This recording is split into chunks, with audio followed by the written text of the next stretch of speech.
अस्सलाम वालेकुम and good evening everybody, you watching news I. मैं हूं मेहर बुखारी। नाज़रीन, सियासत मुमकिनात का ऐसा खेल है कि जहां कब बाजी पलट जाए यकीन से कुछ नहीं कहा जा सकता, बल्कि अगर पाकिस्तान का केस है तो बिल्कुल ही कुछ नहीं कहा जा सकता। आज का दिन दो हवालों से पीडीएम के लिए ज़हर कातिल साबित हुआ है। एक तरफ तो पाकिस्तान पीपल्स पार्टी की सेंट्रल एग्जीक्यूटिव कमेटी के अंदर से पहल खबर आई कि इज्तिमाई इस्तीफों और लॉन्ग मार्च को मियां नवाज शरीफ की वतन वापसी से नत्थी किया जाए, और ये करके पीडीएम के लिए बिलअमूम और मुस्लिम लीग नून ये बिलखसूस मुश्किलात पैदा कर दी जाएं। दूसरी तरफ जेयूआई फे के मुनहरिफ अराकीन जमीयत उलमाए इस्लाम पाकिस्तान के नाम से सियासी रास्ता उन्होंने चुन लिया। इस्तीफों का वो कारगर तरीन हथियार के जो हुकूमत पर बम बन के गिरना था, ये बम पीडीएम पर जा गिरा है। अब से कुछ देर कबल बिलावल भुट्टो जरदारी ने तस्दीक की है कि पार्लियामान के अंदर रहकर इस हुकूमत का मुकाबला किया जाएगा। सेनेट के इलेक्शंस जो हैं वो लड़े जाएंगे। उन्होंने कहा इस हुकूमत को चैलेंज किया जाएगा सड़कों पे, अदालतों में और पार्लियामान के अंदर, including Punjab assembly and national assembly. एक जरदारी सब पर भारी ने एक बार फिर नाजरीन स्मार्ट मूव से पीडीएम के गुब्बारे से हवा निकाल दी। ये वो बातें हैं जो हम आपको कबल अज वक्त बता चुके हैं, बड़े हफ्तों से बता रहे हैं कि पीपल्स पार्टी ने बहरहाल अपने लिए वो गुंजाइश छोड़ दी थी सेंट्रल एग्जीक्यूटिव कमेटी के फैसले के लिए। जो एक पॉलिटिकल आइडियोलॉजी जो पीपल्स पार्टी की है उसने कभी इजाजत नहीं दी कि मुकम्मल तौर पर जो मैदान है उसको छोड़ दिया जाए, बल्कि 83 और 85 के बाद पीपल्स पार्टी ने वो सबक सीखा था कि पॉलिटिकल फील्ड को कभी नहीं छोड़ना चाहिए। ये सबक बिलावल भुट्टो जरदारी भी दोहराते रहते हैं, अपनी वालदा का दिया हुआ, और ये बात इस पे कायम आसिफ अली जरदारी भी हमें दिखाई दी। अब से कुछ देर कबल ये ऐलान कर दिया गया पीपल्स पार्टी की इस्तीफों पर मशरूत आमादगी ज़िमनी और सेनेट इलेक्शन में हिस्सा लेने का फैसला हो चुका है। पीपल्स पार्टी की पार्लियामानी सियासत का यह मजर है कि माजी में भी हमने देखा परवेज मुशर्रफ के खिलाफ अपोजिशन इस्तीफे दे गई, मगर पीपल्स पार्टी ने इस्तीफों की बजाय बॉयकॉट किया। पार्लियामानी रवायात की अमीन पाकिस्तान पीपल्स पार्टी इस मरतबा भी पार्लियामानी सियासत की कायल। सवाल तो चंद उठते हैं, कुछ अपनी जगह कायम हैं, जरूर हैं कि पीपल्स पार्टी की यह मशरूत आमादगी जमहूरी रवायात का नतीजा है या फिर जाती मुफादात का, कि बलोचिस्तान में बाप का वजूद और चेयरमैन सेनेट के इंतखाब में मियाँ साहब को हाथ की सफाई दिखाने वाले जरदारी साहब ने इस बार भी मियां साहब को पहाड़ पर चढ़ाकर नीचे से सीढ़ी निकाल ली। गुजरावाला के जलसे में बड़ों का नाम सुनकर बिलावल भुट्टो जरदारी को जो झटका लगा उसका नतीजा आज कौम के सामने है। यह बात भी अहम है कि पीपल्स पार्टी आखिर नून लीग की पिच पर क्यों खेले। ये बात सेंट्रल एग्जीक्यूटिव कमेटी के अंदर भी बैठ के इसके ऊपर खुला इसके ऊपर गुफ्तशनीद हुई कि क्यों डिक्टेशन ली जाए, क्यों किसी और की पिच पे खेला जाए, क्यों अपनी जो विंस हैं, जो इम्कानात हैं as the second largest senate party, उसको क्यों छोड़ा जाए। मौजूदा सूरत हाल में इज्तिमाई इस्तीफों का बेनिफिशरी मियाँ साहब और मौलाना फजल रहमान साहब तो हो सकते हैं, लेकिन पीपल्स पार्टी हरगिज नहीं। रहा इक्तदार का खेल तो पीपल्स पार्टी को इस खेल में जल्दी भी क्या है। एक सूबे में हुकूमत, ऐवान बाला में महार हाथ में, और फिर इसे किसी की डिक्टेशन की जरूरत क्या। हाँ, अलबत्ता ऑपोजिशन की सबसे बड़ी जमात का मामला गंभीर है। मियां साहब के पास वापस आने की कोई गारंटी नहीं। जरदारी साहब पीडीएम का कहां तक साथ देंगे कुछ यकीन से अभी भी नहीं कहा जा सकता। नून लीग के बदमस्त बयानिए का अंजाम क्या होगा नून लीग खुद भी नहीं जानती। मियां साहब माजी करीब में मौलाना साहब के आज़ादी मात से हाथ कर चुके हैं, अब यह हाथ उनके साथ जरदारी साहब ने किया। पीडीएम का बोझ मौलाना साहब की मुंतशिर जमात भी शायद ज्यादा देर तक ना उठा सके। क्या नून लीग तनहा ये सियासी जंग लड़ेगी? ख्वाजा आसिफ अब से कुछ देर कबल गिरफ्तार हुए। मरियम नवाज शरीफ साहिबा का लहजा बता रहा है कि पीपल्स पार्टी के इस्तीफे ना देने की खबर उनके लिए एक बड़ा सियासी धचका है। गो कि she did not comment on it. उन्होंने मीडिया को आड़े हाथों भी आज लिया कि कहा कि मीडिया किसके हाथों में खेलता है ये भी हम जानते हैं। जेयूआई फे के जो सीनियर तरीन रहनुमाए नाजरीन, उन्होंने कहा कि ये वो लोग हैं जिनके बारे में कोई कुछ जानता भी नहीं। पीपल्स पार्टी के फैसले को खुद साख्ता खबर करार दिया। आपको बताती चलूं कि ये लोग जो बकौल मरियम नवाज शरीफ साहिबा, जिनको कोई जानता नहीं, एक लंबी सियासी जद्दोजहद कर चुके हैं, इस सिस्टम का हिस्सा रह चुके हैं, ये बहुत कदावर शख्सियात हैं, कद काट रखते हैं। इनमें से एक हाफिज हुसैन अहमद साहब भी हमारे साथ आज मौजूद हैं। आपका बहुत बहुत शुक्र करते हैं। हमारे साथ आज सेनेटर जावेद अब्बासी साहब PMLN की जानिब से मौजूद हैं। Last but never the least हमारे साथ मेंबर कौमी असेंबली अंदलीब अब्बासी साहिबा मौजूद हैं। आपका बहुत बहुत शुक्रिया। A very warm welcome to all of you. Hafiz Hussain Ahmed sahab, आपसे आगाज करूंगी। मरियम बीबी का ये मानना है कि जिन लोगों का नाम भी कोई नहीं जानता वो मीडिया पे लाए गए हैं मौलाना साहब को या उनकी जमात को फ्रैक्चर करने के लिए। जी बिस्मिल्लाहिर्रहमानिर्रहीम। शुक्रिया महर। जहाँ तक बीबी का ताल्लुक़ है तो यकीनन वो बात सही कह रही हैं, क्योंकि यहाँ मौरूसियत है और मौरूसियत के हवाले से चाहे मरियम साहिबा हों, चाहे आसिफ़ा हों, चाहे बिलावल साहब हों या मौलाना फजल रहमान साहब, उनके भाई और उनके बेटे और उनके अज़ीज़ रिश्तेदार वही हक़ रखते हैं सियासत का। और चूँकि अगर कोई वर्कर या कोई निचले तबका का पहुँच जाए, चाहे वो एतज़ाज़ की तरह बहुत ही पढ़ा लिखा क्यों ना हो, चाहे वो खुर्शीद शाह की तरह कुर्बानी देने वाला क्यों ना हो, चाहे वो रज़ा रब्बानी साहब की तरह बड़ा मैच्योर क्यों ना हो, लेकिन अगर वो ख्वाजा आसिफ़ की तरह ना हो, कोई शायद खाकान अब्बासी की तरह हो, हसन इकबाल की तरह हो या राजा ज़फ़र की तरह हो, वो बेचारे हाथ बांध कर खड़े हो जाएं, हाथ बांध कर पीछे खड़े रहे। और ये जो बच्चे और बच्चियां हैं जिनकी बाप की और कई ख़ानदानों की विरासत है, वो आकर जो है सियासत करें। इस हवाले से तो यकीनन मरियम बीबी की बात सही है। लेकिन यही जिसको आप कहते हैं जिनका कोई नाम नहीं है, इसी हाफिज़ हुसैन अहमद ने 1.5-2 हफ्ता पहले, 1 महीना पहले महर आपके प्रोग्राम में मैंने कहा था कि आप मुझसे लिख लें ये इस्तीफ़ा नहीं देंगे। आपको मैंने कहा था आप लिख लें ये सेनेट के इलेक्शन में हिस्सा लेंगे। मैंने ही आपके प्रोग्राम में कहा था कि आप लिख लें कि बाई इलेक्शन में हिस्सा लेंगे। मैंने कहा था कि ये पार्लियामेंट नहीं छोड़ेंगे। क्या ये बातें मैंने नहीं की थी? इसलिए की थी कि अल्लाह ने मुझे फ़हम दी है। और हर सियासी वर्कर को जब वो देखता है हालात को, जनाब मोहतरम नवाज़ शरीफ साहब और मोहतरमा 11 महीने तक क्यों खामोश रहे? क्या जमीयत के वर्करों को, गरीबों को बिठाकर आपने अपने लिए रिलीफ नहीं लिया? क्या आपने बीमारी का बहाना बनाकर आप नहीं गए? क्या 11 महीने तक आपके ट्यूटर बीबी क्यों खामोश रही? क्या आप और आपके वालिद साहब खामोश क्यों रहे? और उसके बाद आपने अपने तर्जुमान जनाब ज़ुबैर साहब को आर्मी चीफ़ के पास भेजकर मज़ीद आपने अदालतों के हवाले से रिलीफ नहीं मांगा। और जब इनकार हुआ फिर आपने मौलाना फजल रहमान को इसलिए सदर बनाया ताकि वो जनाब जरदारी साहब को काबू कर सके। लेकिन जरदारी तो सब पे भारी था। जरदारी समझ गया कि किस तरीके से वो मैंने बदला लेना है। इसलिए पीपल्स पार्टी अगर अपने मफाद की बात करती है और अगर मुस्लिम लीग नून अपने मफाद की बात करती है और अगर जनाब नवाज़ शरीफ साहब जो है वो महल बनाकर वहाँ चुप बैठे हैं, उनके लड़के अगर वहाँ पर अपने आप को चुप बैठे पड़े हुए हैं और फिर JUI के गरीब और हमारे लोगों को अगर मौलाना किसी के लिए इस्तेमाल करेंगे तो हाफिज़ हुसैन अहमद भी बोलेगा। ठीक है, एक छोटा सा वक्फा लेते हैं, वक्फे के बाद हाजिर होते हैं। Stay with us on news आए।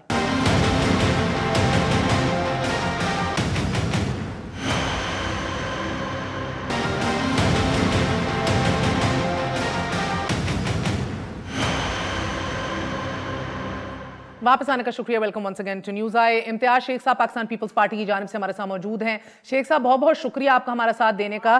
पीपल्स पार्टी की जो पॉलिटिकल फिलॉसफी है, एक तारीख है, वो उसको मद्देनजर रखते हुए तो डे 1 से ये महसूस हो रहा था कि इस्तीफे नहीं दिए जाएंगे। बीबी शहीद ने भी कभी मैदान खुला नहीं छोड़ा।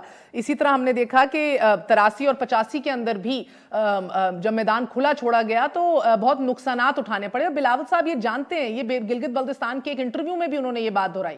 तो फिर ये पिछले चंद हफ्तों से जो इस्तीफे देने की बात हो रही है, ये क्यों कर हो रही है, जब जरदारी साहब भी ना देने के ऊपर कायम रहे हैं? बिस्मिल्लाहिर्रहमानिर्रहीम जी, बहुत शुक्रिया आपका। देखिए जी, पीपल्स पार्टी ने आज जो चेयरमैन बिलावल साहब ने आज CEC का इजलास बुलाया था और उसके जो फैसलों की जो बात हुई है, उन्होंने PDM के तमाम फैसलों की बात और जो भी उन्होंने लाइन ऑफ एक्शन लेना था, एक्शन प्लान था उनका, उनकी तौसीक की है और इस्तीफे भी अपने पास उन्होंने रख लिए हैं, जिस तरह के PDM की इजलासों में फैसला हुआ था। और बाकी पार्टियों ने भी अपने अपने लोगों से, अपने MPs MNS से अपने इस्तीफे लेके रखे हैं। वो जो आपने बात की है पॉलिटिकल फिलॉसफी की, या जो पाकिस्तान पीपल्स पार्टी हमेशा इस तरह करती रही है, या जो नुकसानात हैं, मतलब पार्लियामानी रवायात की बहुत बड़ी अलमबरदार रही है आपकी जगह। हाँ बिल्कुल है, और इंशाल्लाह आगे भी रहेगी। पाकिस्तान पीपल्स पार्टी का तो ये मौक़िफ़ भी रहता है। लेकिन मसला ये है कि PDM में सब मुतफ़िका और मुशावरत के साथ फैसले हो रहे हैं उसमें हर पार्टी की अपनी फिलॉसफी भी है। अच्छा सर, एक बात समझाइएगा फिर, ये बात आपकी दुरुस्त है, दो बातों की तौसीक की गई है जो पीडीएम के प्लेटफॉर्म से इस्तीफे हुए थे। एक तो जो बात हुई थी कि 31 दिसंबर तक इस्तीफे अपनी क़यादत को दे दिए जाएंगे, इसकी तौसीक हुई है, और दूसरा कि 31 जनवरी तक डेडलाइन जो है वो इस वजीर आजम और हुकूमत के पास है, इस्तीफा दें, घर जाएं, वरना निकाल दिया जाएगा। मुझे ये बता दीजिए कि उसके साथ साथ उसी सांस में ये कहा गया है कि पार्लियामान के अंदर रह के लड़ा जाएगा और उनको चैलेंज किया जाएगा। नहीं, ये नहीं कहा उन्होंने। कहा जी हमारी मतलब मशवरा ये है कि यहाँ भी जंग मैदान, सड़कों पर भी लड़ाई जारी रखी जाए, पार्लियामान में भी रखी जाए, और मुख्तलिफ फोरम्स पे जहाँ जहाँ भी पॉलिटिकल पार्टीज को चांस मिलता है तो मतलब इस गवर्नमेंट के खिलाफ काम किया जाए। लेकिन ये एक सेंट्रल एग्जीक्यूटिव कमेटी के मुख्तलिफ मेंबर्स होते हैं, 30-40 मेंबर्स हैं। इस्तीफे देने को रूल आउट नहीं किया गया, आप कह रहे हैं। आपका ये कहना है अभी तक ये पीपल्स पार्टी की सेंट्रल एग्जीक्यूटिव कमेटी का फैसला है कि सड़कों पे, अदालतों पे और पार्लियामान में भी इनको चैलेंज किया जाएगा, लेकिन पीडीएम में अगर तमाम तर दीगर जमातें कहें कि इस्तीफे देने हैं तो फिर आप दे देंगे, या फिर एक बार फिर सेंट्रल एग्जीक्यूटिव कमेटी को बुलाया जाएगा? देखिए जी, ये फैसला तो सेंट्रल लीडरशिप करेगी। उन्होंने बिलावल भुट्टो जरदारी साहब के कहने पे तमाम इस्तीफे वक्त से बहुत पहले 2 दिनों के अंदर उन्होंने अपनी पार्टी के चेयरमैन के पास भिजवा दिए। तो ये वीटो पावर तो है चेयरमैन बिलावल साहब के पास। अब मजीद उस पर क्या करना है तो ये उनका फैसला है, पार्टी की सीनियर क़यादत का फैसला है, और मतलब वो किस तरह रखते हैं, क्योंकि पाकिस्तान पीपल्स पार्टी की सीईसी में जो आज डिस्कशंस हुई हैं वो सब तो बाहर नहीं आई। अंदर साफ छुपते भी नहीं, सामने आते भी नहीं। मैं आपकी बात इतनी समझ रही हूँ कि आज ये अक्सरियत ने अपनी राय दी है कि इस्तीफे नहीं देने चाहिए, क़यादत को थमा दिए गए हैं, मगर अभी हम भी एज एमपी हमसे भी ये पूछा गया तो हम भी यही कहते हैं कि इस्तीफों से हमें नुकसान होगा, क्योंकि खुला मैदान मिल जाएगा तहरीक इंसाफ को सेनेट के इलेक्शनों में, और मतलब बाई इलेक्शंस में भी इस तरह ही होगा। और 85 में भी इंतखाबी मैदान खुला छोड़ने से आपने देखा क्या हुआ, एक नई पौध सामने आई बशमूल नवाज शरीफ साहब के, और मतलब जब ये भी मतलब उससे भी जीती हुई सीटें छोड़ के फिर दोबारा बाई इलेक्शंस में जाना या न जाना, उसका भी फैसला करना होगा। अगर जाते हैं तो उससे भी मतलब एक चीजें पैदा होती हैं कि जी इस्तीफा दिया क्यों, तो मतलब इन तमाम चीजें ये अच्छा मेरे साथ रहिएगा जरा इम्तियाज शेख साहब, just for a second stay hold the thought with me. Andleeb साहिबा, क्या आपको लग रहा है कि अभी भी गुंजाइश है पीपल्स पार्टी को रीच आउट करने की, उनसे बातचीत करने की, जब वो पार्लियामान का हिस्सा रहते हुए चैलेंज करना चाह रहे हैं आपकी हुकूमत को, कि जो उनका एक डेमोक्रेटिक राइट है? So do you think they still engageable, so to say? शुक्रिया मेहर। एक तो जब लाहौर का जलसे के बाद तो हमने कहा था कि इनकी पीडीएम की तो सियासत दफन हो गई, तो आज तो कुल भी पड़ गए हैं। मतलब हर जमात जो है वो अपने जिसको कहते हैं एक डायरेक्शन में है, और हर जमात ने वही किया जो हम कह रहे थे कि हमने कहा था कि इन्होंने इस्तीफे नहीं देने, हमने कहा था कि इनके जलसे फ्लॉप हो जाएंगे, और अब जो लॉन्ग मार्च है जिसमें मौलाना पे डिपेंडेंट कर रहे थे, वो खुद रेजा हो गई पार्टी, और वो लॉन्ग मार्च क्या, वो निक्का मार्च भी, चुंगा मार्च भी नहीं रहेगा। अब जिसकी ये आप बात करिए, बिल्कुल हमने हमेशा कहा है कि हमने सारे मसले डिस्कस करने, अवामी मसाइल डिस्कस होने चाहिए, मईशत डिस्कस होनी चाहिए, सारा कुछ डिस्कस होना चाहिए। हम तो सिर्फ ये कहते हैं कि भाई सवाए इसके करप्शन के आप आए, मतलब आपको लिख के खत भेजिए। कोरोना पे कितनी दफा खत लिख के भेजिए, सेकंड वेव आ गई, एक ब्रिटेन में वेरिएंट आ गया, स्पीकर ने खत पे खत लिखे, इन सबको दे रिफ्यूज टू कम। इन्होंने कहा कि कोरोना से मर जाए तो कोई बात नहीं, क्योंकि वैसे ही कोविड-18 से लोगों ने मर जाना है, ये इन्होंने कितनी दफा कहा है। तो ये है इनकी संगदिली, और संगदिली की वजह से देखिए आज क्या हाल है। आज अपनी पार्टी में इनके 4 लोग मुख्तलिफ डायरेक्शंस में देके बैठे हुए हैं। पीटीआई ने क्या करना है? मुझे बताएगा, क्योंकि आपने अंदलीब साहब इन अहम इश्यूज का जिक्र किया। आज भी मरियम बीबी कह रही थी कि अरेस्ट क्यों नहीं हो रहे शुगर क्राइसिस के ऊपर, गंदम बहरान के ऊपर। इसके ऊपर तो गलत फैसलों, मिसमैनेजमेंट की वजह से अरबों रुपए का नुकसान हुआ है हमारे एक्सचेकर को। इसी तरह गिरफ्तारी के तनाजुर में उन्होंने मुतनब्बे भी किया है, वार्निंग भी दी है। आपको यकीनन पता होगा ख्वाजा आसिफ को जिस तरह गिरफ्तार किया गया, वो कहती है छोड़ना पड़ेगा हमारे पार्लियामानी लीडर को, वगरना मामलात कहीं से कहीं जा सकते हैं, ये मेरी वार्निंग है।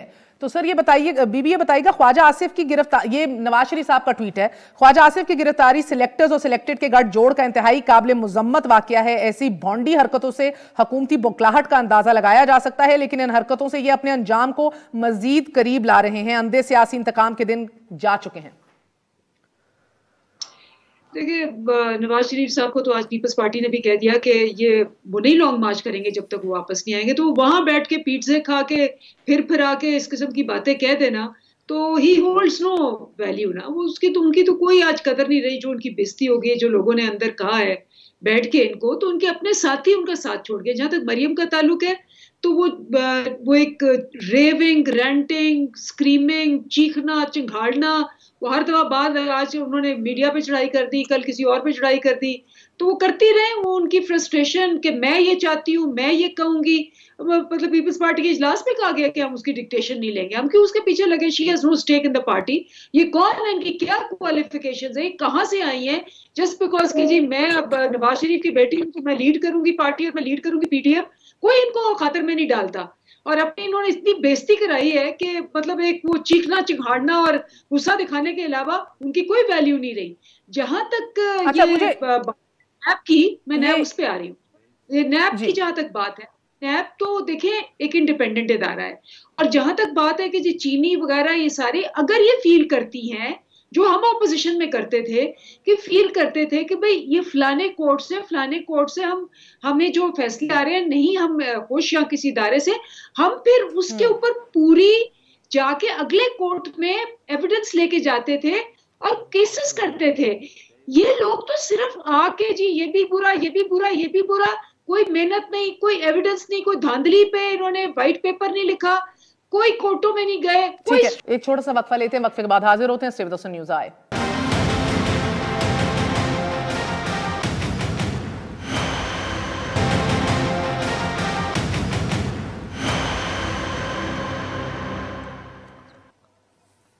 वापस आने का शुक्रिया। Welcome once again to news I. Hafiz sahab, ये बताइएगा कि बिलावल साहब ने आज कहा कि हम सेनेट के इलेक्शंस में भी डट के मिल के मुकाबला करना चाहते हैं। सेनेट इलेक्शंस के अंदर दीगर जमातों को भी चाहते हैं कि हम मिल के सारी ऑपोजिशन डट के मुकाबला करें। तो आपको लग रहा है कि 1 जनवरी को जो अब अगला इजलास है पीडीएम का, क्या पीपल्स पार्टी जो है वो इत्तेफाक करवा पाएगी, मनवा पाएगी मौलाना साहब को और पीएमएलएन को इस हवाले से कि डट के मुकाबला करें मिल के सेनेट में, या मौलाना साहब राजी नहीं होंगे? देखिए मैंने शुरू में ये बात की थी कि पीडीएम का जो इजलास हुआ था, जो मीसाक पे दस्तखत हुए थे, ये तमाम इजलास जो सेंट्रल कमेटी का पीपल्स पार्टी ने बुलाया था, ये तो उन्हें पहले बुलाना चाहिए था। यानी इसका मतलब ये है कि पीडीएम के 11 जमातों ने जिस मामलात पे दस्तखत कर दिए थे, इस्तीफ़ों की बात की गई थी, सेनेट इलेक्शन को रोकने की बात की थी, और साथ साथ बाई इलेक्शन में हिस्सा न लेने की बात की थी, लॉन्ग मार्च की बात की थी, उस पर दस्तखत हो चुके थे और उसका अनाउंस भी किया था।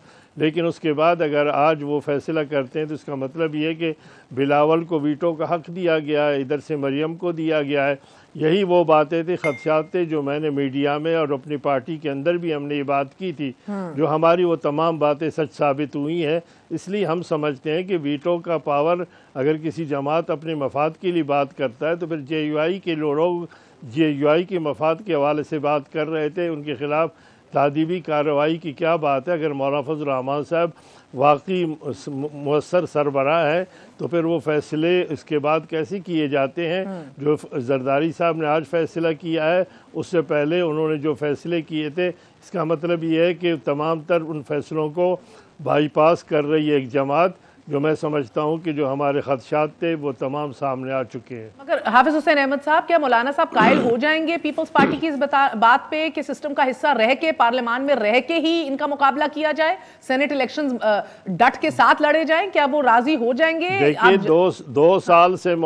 दो साल से मौलाना साहब का यही है कि ये गलत है असम्बली, और जब वो सदारत का इलेक्शन लड़ रहे थे तब भी जमात में मैंने और चंद साथियों ने उनसे कहा कि अगर ये असम्बली गलत है तो आप उसमें सदारती इलेक्शन कैसे लड़ रहे हैं? अगर पीपल्स पार्टी कहती है कि यहाँ पर रिगिंग हुई है और ये हुकूमत इमरान की गलत है, तो फिर उस असम्बली में बैठकर उसके जवाज़ को ख़ुद साबित करेंगे।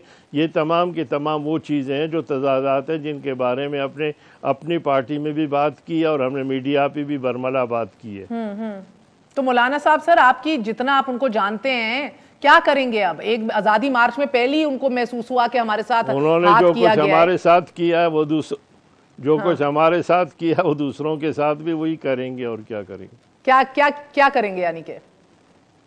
यानी मतलब ये है कि हमें हक बात कहने पे जिस अंदाज में उन्होंने निकाला बगैर शौकाज के, अब जाहिर है कि मौलाना साहब अगर वाकई सदर हैं तो क्या करेंगे वो, अगर पार्टियां इलेक्शन में हिस्सा लेंगी, इस्तीफ़ा नहीं देंगे। इस्तीफ़ों के लिए कहा गया था कि मौलाना को हवाले किया जाए, लेकिन इस्तीफ़ा सिर्फ बिलावल साहब के पास रखने से तो वो फैसला पूरा नहीं हो सकता। ये exactly मेरा दूसरा नुक्ता हासिल था। नहीं किया। बिल्कुल मेरा यही नुक्ता था दूसरा कि सिर्फ और सिर्फ बिलावल साहब के पास इस्तीफे आ जाने से तो कोई कॉन्स्टिट्यूशनली फर्क नहीं पड़ता। इम्तियाज शेख साहब नहीं, जब आप कहते हैं सिस्टम को आपने चलाना है तो मतलब ये कि इमरान खान की हुकूमत बाकी रहेगी। बात भी बिलावल साहब ने की है, तो ये जो आप बात कर रहे थे कि जो सेनेट असेंबली का इलेक्शन लड़ना चाहिए, उन्होंने कहा हम समझते हैं कि साथ लड़ेंगे तो उससे बहुत फर्क पड़ेगा। तो मतलब ये देखें, चीजें पॉलिटिकल पार्टी आप कायल कर पाएंगे मौलाना साहब को? देखिए जी, उसके लिए डेफिनेटली उन्होंने कहा कि हम तमाम अपने फैसले और जो भी हमने डिस्कशंस किए हैं पीडीएम की मीटिंग में रखेंगे, और लाजमी है, ये कई दफा कह चुके हैं कि पीडीएम के फैसले जो है वो मुतफ़िका तौर पे होंगे और मुशावरत के साथ। अच्छा सर, बिलावल साहब ने ये भी कहा कि अगर 31 जनवरी तक नहीं जाते तो फिर हम खुद निकालेंगे। खुद किस तरह निकालेंगे सर? देखिए जी, अब उस पर मैं अभी इस वक्त क्या कह सकता हूँ कि किस वक्त, लेकिन मुख्तलिफ ऑप्शन पे डिस्कस हुआ है और होगा। लॉन्ग मार्च है, धरने हैं, प्रोविंशियल हेडक्वार्टर्स जो बॉर्डर्स हैं वहाँ धरने हैं, मुख्तलिफ इशूज हैं जहाँ पे निकाल सकते हैं, मतलब जहाँ इनको निकालने की तहरीक शुरू हो।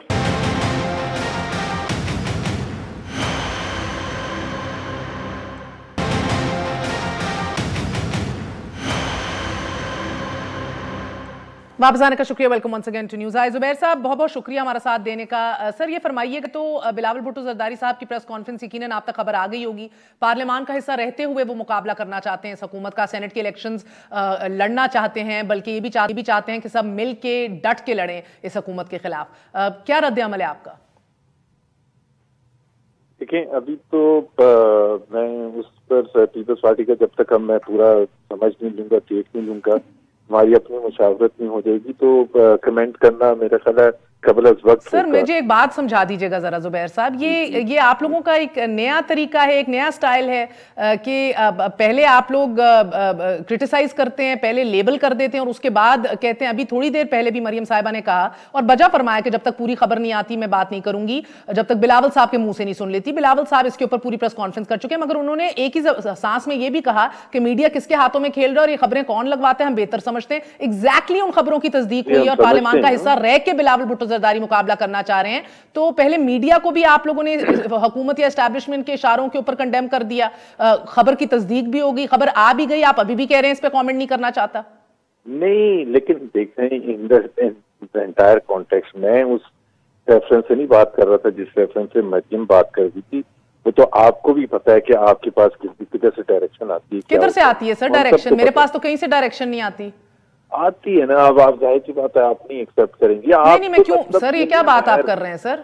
मेहर अब्बासी को सर जिनके पास आती है या तो उनके नाम लेके बताना शुरू करें, थोड़ी हिम्मत पकड़ लें, या एक दफा सबको कंडेम ना किया करें। जिस तरह हम सारे सियासतदानों को करप्ट नहीं कहते ना, चंद एक अशखास हैं, इसी तरह आप लोग क्यों कहते हैं कि मीडिया किसके हाथों में खेल रहा है? आप नहीं है, बाकी काफी लोग हैं और आपको भी पता है। मैं नहीं हूं, 99% सारे बिके हुए हैं। नहीं, मैंने कब कहा 99%? मैं तकरीबन बहुत अच्छे थे वो भी हैं, आपके अपने हस्बैंड हैं इतने जबरदस्त, I am sure he doesn't take any direction, but जिस तरह लेट मी टेक, अच्छा आप नाम चाहती हैं, जैसा साबिर शाकिर है, साबिर शाकिर जो हैं वो कभी प्रोग्राम करते हैं पाकिस्तान की सियासत में, कभी कोई चीज अच्छी कर ही नहीं सकती नून लीग, ठीक है ना, कभी भी पिछले 5 साल से कभी पीपल्स पार्टी कोई अच्छी चीज कर ही नहीं। सर ये खबर तो उनकी थी नहीं, ये खबर हर मीडिया चैनल पे चली, उसकी अब तस्दीक भी हो गई। खान कभी को खराब बात। अब मुझे ये बात सर, एक सेकंड, मुझे ये बात बताइएगा सर, मुझे ये बात बताएं, खबर की तस्दीक तो हो गई, चले एक ले लें सर, ले लें, बिस्मिल्लाह, एक का नाम ले लिया, चंद और का ले लें, बेशक आटे में नमक के बराबर नाम लेंगे ना सर।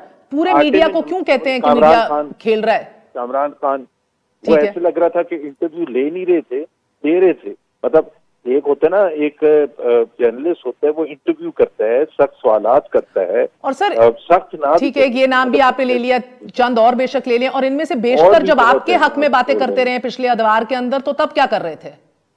हमारे let me also clarify, like Arshad Sharif है, अरशद शरीफ बहुत क्रिटिकल है हमारे पार्टी के लिए, हमारी हुकूमत को critical, but he's a good journalist. चले I mean, सर, मेरा वक्त की किल्लत है, so I am not going to get certificates on good journalism from you right now. मेरा कहने का मकसद है एक स्ट्रोक ऑफ द ब्रश से आप सबको मिलाइन ना किया करें सर, और जब खबर की तस्दीक भी हो जाए, चले आप खबर पे आ जाइए सर, वो खबर पे आइए। पार्लियामान का हिस्सा रहते हुए पीपल्स पार्टी मुकाबला करना चाहती है, सेनेट इलेक्शंस भी लड़ना चाहती है और दावत देना चाहती है सबको कि आप सब इकट्ठे मिलकर लड़ें। इसके कितने इम्कानात हैं? आप आज आपकी पार्टी का भी इसके ऊपर इजलास हुआ है, गुफ्तगू शनीद हुई है, कितने इम्कानात आपको लग रहे हैं कि आप मिलकर सारे सेनेट के इलेक्शन लड़ेंगे? देखिए, आज जो हमारा इजलास था PMLN का तकरीबन 4-5 घंटे का था और उसमें तमाम चीजों पर मुशावरत हुई है। सेनेट में इलेक्शन में हिस्सा लेने के हवाले से, ज़िमनी इंतखाबात के हवाले से और रेजिग्नेशन के हवाले से, लॉन्ग मार्च के हवाले से, ये 4-5 चीजें हैं जिन पर बातचीत हो रही थी। और अभी मैं आज आपको ये बता सकता हूँ कि इसमें हतमी फैसला किसी चीज पर मतलब ये है कि we are committed to resignation, we are committed to long march. जहां तक सेनेट में इलेक्शन में हिस्सा लेने का ताल्लुक है और ज़िमनी इंतखाबात में, उसमें हतमी फैसला नहीं हुआ। हमारा मैं समझ गई हूँ सर, ये बात हमारी आ चुकी है। मैं आपसे जाती तौर पे पूछ रही हूँ कि कितने इम्कानात हैं कि आप इनके साथ मिलके सेनेट इलेक्शन लड़ लेंगे? आप कह सकते हैं ज्यादा इम्कानात हैं या कम है? काफी कम, काफी चांस है कि साथ मिलके सेनेट इलेक्शन लड़ लेंगे। सर एक सेकंड, बात तो समझे, काफी चांस है या नहीं है? नहीं, काफी चांस है लड़ने का, लेकिन जब तक हतमी फैसला नहीं होता मेहर, तो जाहिर सी बात है वो कोई पार्टी की पोजीशन तो नहीं बनती है। लेकिन क्योंकि दोनों तरफ पॉइंट्स ऑफ व्यू होते हैं। हमारी परसों दोबारा मुशावरत है PMLN की लाहौर में। कल मौलाना फजलुर रहमान से मरीम नवाज यहाँ मिलती हैं रात को, तो जब हम परसों अपनी मुशावरत कर लेंगे तो 1 तारीख को PDM का इजलास। और अभी आपको लग रहा है कि इम्कानात हैं कि इकट्ठा बैठ के इलेक्शन लड़ लिया जाए? बाय इलेक्शंस की बात कर, बाय इलेक्शंस और सेनेट इलेक्शंस भी? नहीं, दोनों का अलग अलग है। बाय इलेक्शंस में काफी चांस है कि हम लड़ेंगे, ऑलमोस्ट चांस है कि हम लड़ेंगे। सेनेट इलेक्शंस में अभी तक फैसला नहीं हुआ। इम्कानात क्या है सर? अक्सरियत की राय क्या थी? फैसला तो जो भी होगा। नहीं, देखें, वो अक्सरियत की राय मैंने काउंट तो नहीं किया था कि 8 लोग बैठे हैं, उसमें से 4 क्या कह रहे हैं। मौलाना साहब के लिए तो सेनेट इलेक्शंस डील ब्रेकर है ना? जी, तो हमने देखे ना, हमने सिर्फ फैसला PMLN के पॉइंट ऑफ व्यू से करना ही करना है। That is the first thing for us. But at the same time हमने ये भी देखना है कि जो दूसरी पार्टीज हैं, JUIF है, PPP है, उनका पॉइंट ऑफ व्यू क्या है। बिकॉज हमें साथ में ये भी इंश्योर करना है कि PDM ना टूटे, PDM कायम रहे। तो उसमें गिव एंड टेक के बेसिस पर ही काम होता है। हर चीज आपकी अपनी पार्टी की थिंकिंग, ये बिल्कुल आपने बेहतर फरमाया। तो ठीक है, इम्कानात हैं कि फिर शायद इनके साथ लड़ी लिया जाए, क्योंकि जमहूरी रवायत पीपल्स पार्टी की इसकी इजाजत नहीं देती कि इलेक्शन ना लड़ा जाए या मैदान खुला छोड़ दिया जाए। सर एक और बात, आप तर्जुमान भी हैं मरियम बीबी के, उन्होंने कहा कि ख्वाजा आसिफ को छोड़ दिया जाए वरना मामलात कहीं से कहीं चले जाएंगे। ये मेरी वार्निंग है। मामलात कहां से कहां चले जाएंगे सर? कहाँ चले जाएंगे? जाहिर सी बात है, जितनी ज्यादा पोलराइजेशन होगी। और मैं एक और चीज भी बता दूं, ख्वाजा आसिफ उन लोगों में शामिल हैं जिनमें जो सबसे ज्यादा इम्पोर्टेंट बात थी कि ख्वाजा आसिफ जो हैं वो मॉडरेट एक सियासतदान है, वो इतने पुराने सियासतदान है। तो शहबाज शरीफ से ज्यादा मॉडरेट तो कोई नहीं हो सकता ना, वो भी अंदर बैठे हुए हैं। जी, तो जब फिर आप इस किस्म, ये बड़ा इंपॉर्टेंट पॉइंट मैं कह रहा हूँ कि अगर आप इस किस्म के लोगों को अगर आप पकड़ तकड़ करेंगे तो आप एक सियासी तौर पर पोलराइजेशन को इंश्योर कर रहे हैं कि फैसला साजी उनके हाथ में चली जाए, जो कि इस मॉडरेशन पर फिर बिलीव करना छोड़ दें, कि फिर यही हो ना कि हॉक्स फिर डिसाइड करें बैठ के कि जी क्या करना है और क्या करना है। ठीक है सर, बहुत बहुत शुक्रिया। जुबैर साहब हमारे साथ हैं। अंदलीब साहिबा, क्विकली मुख्तसरन बता दीजिएगा कि ख्वाजा आसिफ को कहा गया कि नवाज शरीफ को छोड़ दो तो मुकदमात खत्म कर देंगे, ये 2 माह से कहा जा रहा है उनको। और मरियम साहिबा का आज ये कहना था, मैं जाती तौर पे जानती हूँ वो कोरोना की वजह से बहुत एहतियात करते हैं, अप्रीहेंसिव हैं। तो बीबी, इस तरह के हालात में जब वो मुल्क भी नहीं छोड़ के जा रहे और फिर इस तरह की धमकियां भी उनको मिल रही थी, how does that look on your government? देखिए, बात यह है कि मरियम को चाहिए कि वो नाम लेके बताएं और वो उसका एविडेंस बताएं। ये तो कोई बात नहीं, पहले उन्होंने कहा कोई नहीं गया वहां मिलने, फिर जुबैर साहब 2 दफा मिलने गए, फिर उन्होंने कहा जी उन्होंने हमें बुलाया था, 40 साल की दोस्ती है। फिर आया कि जी उन्होंने खुद रिक्वेस्ट की थी कि हमने मिलना है, और वो हमसे केसेस डिस्कस करने आए थे, वो कहने लगे हम मौसम डिस्कस करने गए थे। तो ये झूठ पे झूठ पे झूठ। अब देखें, आपने 6 बंदों से पूछा, 6 के 6 बंदों के मुख्तलिफ आइडियाज हैं, मुख्तलिफ डायरेक्शंस हैं, मुख्तलिफ ख्यालात हैं। और वही बात है जो आपने पहले की कि छुपते भी नहीं और सामने आते भी नहीं। और सबसे उसने कह दिया बिलावल ने कि ना मैं कंफर्म करूंगा ना मैं डिनाई करूंगा कि ये बातें हुई या नहीं हुई। मैं आपको बता रही हूँ, पीडीएम का आज कुल और दफन और 10 चलें देख, यकम को अगर शायद इत्तेफाक ही सारे मिलके अगले आने वाले हफ्तों में कर लें कि सेनेट इलेक्शन लड़ने के लिए। इम्तियाज शेख साहब, आखिरी अल्फाज, यू हैव 10 सेकंड सर। देखिए जी, मैं आपने जो बात की उसमें मैं इतना वादा कर दूं कि बिलावल भुट्टो सरदारी साहब ने आज पहली अपनी प्रेस कॉन्फ्रेंस स्टार्ट की, उस पर तौसीक की, उन्होंने एंडोर्स किए। सीईसी ने तमाम वो फैसले जो पीडीएम ने किए थे उनमें इस्तीफाओं की बात भी थी, लेकिन उन्होंने कहा हम समझते हैं कि असेंबलियों में रहकर और उधर भी बेहतर तरीके से मुकाबला कर सकते हैं। डेफिनेटली मुख्तलिफ पॉलिटिकल पार्टीज की मुख्तलिफ अपनी राय होती हैं और चीजें होती हैं। वो जब पीडीएम का इजलास होगा सरबराही, तो उसमें वो रखेंगे मामले को, लेकिन उन्होंने तमाम फैसलों की एंडोर्समेंट की है सीईसी ने, जो कि पीडीएम ने किए थे, और एक्शन प्लान को भी उन्होंने एंडोर्स किया है। तो मतलब ये कोई फैसला मतलब वाली बात नहीं थी कि ये फैसला हुआ कि हम ये करेंगे, लेकिन उन्होंने कहा वो बेहतर समझते हैं, वो समझते हैं कि ये बेहतर होगा सबके लिए अगर सब मिलकर फैसला मुकाबला करें। बहुत बहुत शुक्रिया इम्तियाज शेख साहब, अंदलीब अब्बासी साहिबा और जुबैर साहब हमारे साथ मौजूद थे। हाफिज साहब को भी आपने सुना। नाज़रीन, आज के लिए इतना ही। हर जमात अपने तहफ़्फ़ुज़ात और अपने इंटरेस्ट को सामने रख के ही फैसला करती है। अब ये देखना है कि क्या पीपल्स पार्टी राजी कर पाएगी मौलाना साहब को और PMLN को कि इकट्ठे मिलकर डट के सेनेट इलेक्शंस के अंदर मुकाबला किया जाए हुकूमत का, या दीगर दो जमातें who have a lot more to lose हावी आएंगे। That's it for tonight. Good night, अल्लाह हाफ़िज़।